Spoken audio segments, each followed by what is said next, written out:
Hi guys, this is Athulya and welcome back to my YouTube channel. This is the second video in my moving abroad series.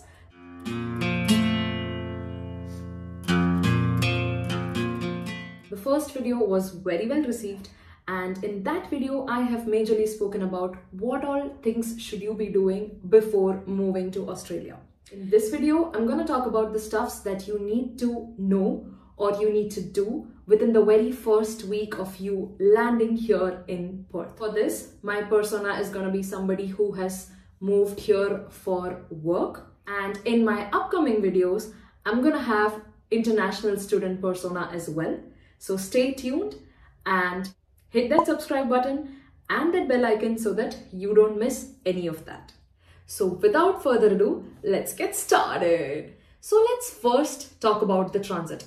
A lot of you actually worry whether you'll get disconnected from the world if you don't have a roaming package in your Indian SIM. Now, in the first video, like I mentioned, it's your choice whether you want to bring it or not. So if you don't bring it, even then it's completely fine because all the airports have very good Wi-Fi systems. And the moment you land here, whether that's Perth, Melbourne or Sydney or any other airport for that matter, the first thing that you will be doing is getting a new SIM. The common players here are Telstra and Optus, and you could get a plan which suits your needs, which has the international calls enabled. So you can definitely do that. Second on my list is having some cash in hand. So before coming here, or during the transit, if you have some cash in hand, it's going to be extremely helpful. Just in case your Forex card or your international credit card does not work for some reason, you have a backup. You don't need to necessarily carry a lot of cash. Something around $500 to $1,000 is a very good amount for emergencies. Now, like I mentioned in my previous video, if you do carry 10,000 AUD plus, then you will have to declare it in the flight. So keep that in mind. In this video, I haven't really covered what you should pack and should not pack, or rather, how should you be packing for the first time when you plan to move to Australia. If you are interested in such a video, do let me know in the comments below. I will create that. The next on my list is your Smart Rider card. So these are cards which looks something like this. And this lets you travel in all the public transport here in Perth. Now, if you are going to Melbourne, then this card is called as Mikey and it looks something like this. And if you're traveling to Sydney, then I believe it is called Opal card, but that is something that you can get. So you can get this from the airport or a lot of departmental stores as well. So how this works is when you get it for $10. And then you could connect it with your credit card or debit card, and then you could constantly top it up. So whenever you are going in a train or maybe a tram in Melbourne or ferry in Perth, for all of these services, you just need to tag on and tag off this card. So when you enter, you tag it on, and then when you exit at your station, you tag it off. So that's how it works, and this is super handy. Now again, you don't need to buy this from the airport itself, but that is one option. You may or you may not. If you're not buying this from the airport, then you could get this in a lot of departmental stores. So if you are not using public transport, then the next option is your Uber or Didi. So Uber is something which you may have used in India as well. It works with the same Uber app. You just need to update your location as Perth or Melbourne or wherever you are coming. Another option is to get Didi app installed. So that is another cab kind of an app. So you could consider that. So now you do have the apps relating to cab services, and you can book a cab from your airport to your Airbnb, the one that you have booked for first 2 weeks based on the part 1 of this video. And I did mention that when you do book an Airbnb, make sure you have some departmental store or some grocery shop nearby. Coles, Woolies or Woolworths and Aldi are your go-to grocery shops in the decreasing order of quality and prices. So that is something that you need to keep in mind. And if you do have any of this closer to your Airbnb, it is great. You can buy your groceries and do your own cooking. Another app that you could consider installing is your DoorDash, and that will help you order food, and yes, you could get your food delivered to your Airbnb for the initial few days when you are still figuring out where you need to go to have food. So that's around your stay and the food related stuffs. The next thing that you could do is every day find some time and just walk around in the place, in that area of your Airbnb. And if it is in the city, it's great. You could walk around in the CBD area and try and understand what all things are nearby. But of course, these things you will be doing eventually. So now you've landed here, you've reached home from the airport, you know where to get your groceries from. The next thing that you need to do is get a bank account. So this is super important, and you may have registered for a bank account from India, like I mentioned in my previous video. If that's the case, you just need to go to that bank and get your debit card. If that's not the case, you need to pick up a bank which suits your needs. Go and open a bank account. Now, you could start your application online and you could give in your number and basic details and get your account started. But for physical verification, you might have to still go to the bank. Another thing for you to note down here is most of the banks do not work on Saturdays and Sundays. So you need to get this thing done during the weekday. I think CBA opens on Saturdays as well, but it's a half day, so it'll be there only till 12 or 1. So accordingly, you need to plan. Now, once you have your bank account created, you could deposit the cash that you brought in with you in that bank account and then use that debit card for your daily requirements and daily transactions. Now, since you don't have a fixed address, you might have to get your debit card to your office address or maybe a colleague's address, or if you have friends or somebody, then to their address. So you might have to think which address to actually give since you are staying in an Airbnb. Another thing is, most banks will not be giving you a credit card initially. I believe it takes about 6 to 8 months, after which you can apply for credit card. So initially you will only have your debit card. So once you get your account created and you have your debit card, you can add your debit card into your Apple Pay. That is something that we use here commonly. This is similar to UPI that we had back in India, but this is faster and quicker, I would say. So you just need to unlock your Apple Pay and then just show your card wherever you want to do the transaction. And you could add all your cards into that. So that is something that you can consider. The next thing that you need to do is to actually apply for your tax file number, which is your TFN. And this is very similar to the PAN card that we had back in India. And this is the number through which they track the taxes that you're paying. So if you don't do that, then what happens is initially you will be paying taxes at the highest bracket. And once you have your TFN, you can claim it back. But I would suggest that in your first week, get your TFN number so that you are not paying a lot of tax and then waiting to get it reimbursed later. Now, this TFN number is not going to be a card. It comes to you as a document for which you need to have a proper address. If not, you could get it delivered to your office or a friend's or colleague's place. Now, that is as per your choice. Now, this document is super important and make sure that you don't lose it. It's an A4 sheet paper and it's not a card. That's the reason I am reiterating on this. Now, you have your Transperth or MyKey card or Opal if you are in Sydney.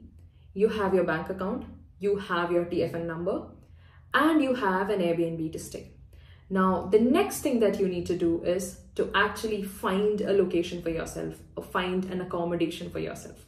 For that, your best friend is realestate.com.au. So this is the website wherein they put all the rental advertisements, rental apartment or homes advertisements. So you could consider few areas that is close to your office and that is to your liking, and start looking at these websites for home openings. So in my part 1 video, I did mention that it will be better that you start doing this from India itself. So you'll have an idea about the places and what is the rent like in that place.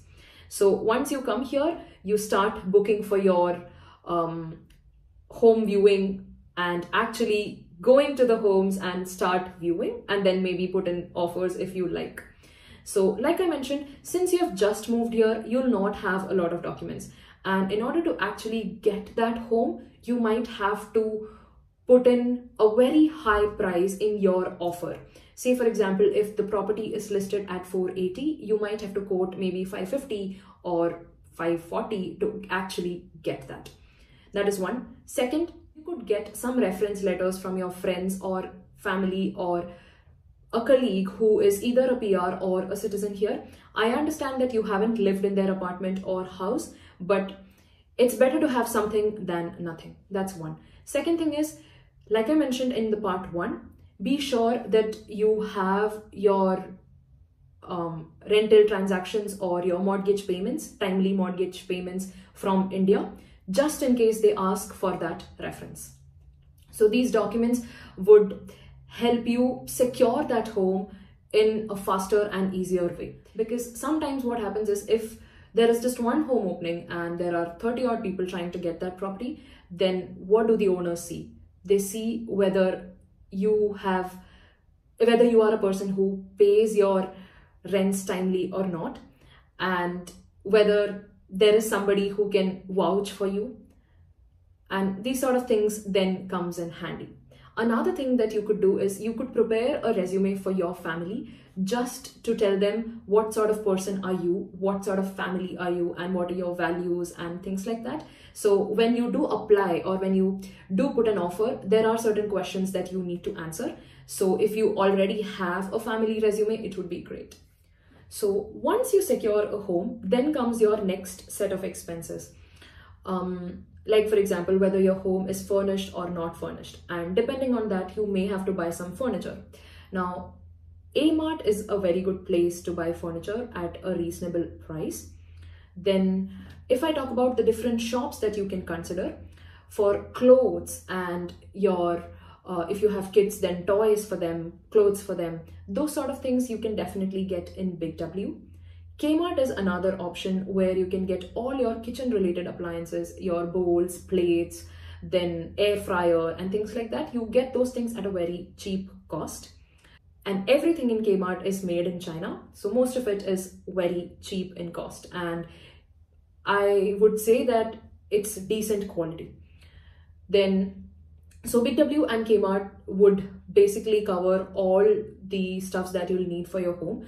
You'll even get small furniture sort of stuffs as well in Kmart. Things like a chair or a small table, a laundry bag and stuffs like that. And for groceries, you have Coles, Woolies and Aldi. This is in the decreasing order of quality and prices. So you could definitely do that. Then you also have Indian store. So in Indian store, you will get a lot of your Indian items, a lot of frozen items as well, in terms of your parathas, chapatis, and actually you will get everything frozen, samosas, snacks, everything you'll get in Indian store. You can definitely consider that. Then for things like Xerox or printing, stuffs like that, you can always go to Office Works. Over there, you will get stationery, very good quality and stuffs like that. For electronics, you can go to JB Hi-Fi or Good Guys. So things relating to phone, tab, washing machine or stuffs like that, you can go to these shops. Then you have something called as Bunnings, where you get all the tools and gardening stuffs and drilling machines and things like that. So these are all the common brands where you can find these stuffs. Now, what you can do is, in the description, I'm going to put a list of all these common brands. You could check in their websites what all products do they offer, and you could also have an idea about the different prices that are there. So you can do that to just be a little extra prepared, so that you know if you need something, where can you find it. If you do find this content helpful, hit that thumbs up button. That's going to motivate me and make sure that this video reaches to more people like you who might get benefited as well. So the next on my list is to actually get your internet connection. So here we have something called as NBN connection, which is installed in all the homes. So what you need to do is, once you get your home, you just need to check for the different providers, different internet providers that are out there, compare their plans and see what works for you. And depending on that, you could get in touch with that company and get yourself the Wi-Fi that you need. There are different companies. For example, the one that we use is Dodo, but similarly, there are different companies, and you could do your research and try and understand which one works best for you. Next on my list is learn to use Google Maps or Transperth. So initially, when you come here, you'll not have your own car, and you'll probably have to rely on the public transport system, which is very good here, by the way. So that's not a problem at all. So you have your Transperth card, which I spoke about. And if you have your Google Maps installed, you could just see wherever you want to go. You just need to put that place, and then it tells you along with the timing, what bus, which bus stop, how much you need to walk, and everything. And Google Maps is 99% accurate, and Transperth is even more accurate. With Transperth app, you can see everything in detail, and you can actually look at the different ways of reaching one particular destination, and you can pick for yourself which one works best for you. Say, for example, if I want to go to a cafe in city, I just need to put that cafe, and it'll show me the path from my home to that cafe, along with times in minute detail. Another thing that I forgot to mention is the second-hand market here is also quite popular. So initially when people come, they don't really buy stuffs from the stores newly. Rather, when it comes to furniture and things like that, they would go for Facebook Marketplace and buy second-hand stuffs. That is also something that you could consider depending on your personal priorities and your budget. So now you've moved in here, you have all your basic setup done, and now is the time to start exploring the city, the cafes, the different activities that are happening. Then maybe you could see if there is a gym near to your home and things like that. And slowly, eventually, when you start going to these places, you'll start meeting new people and start making new friends. Another thing which is very important is get good at small talks.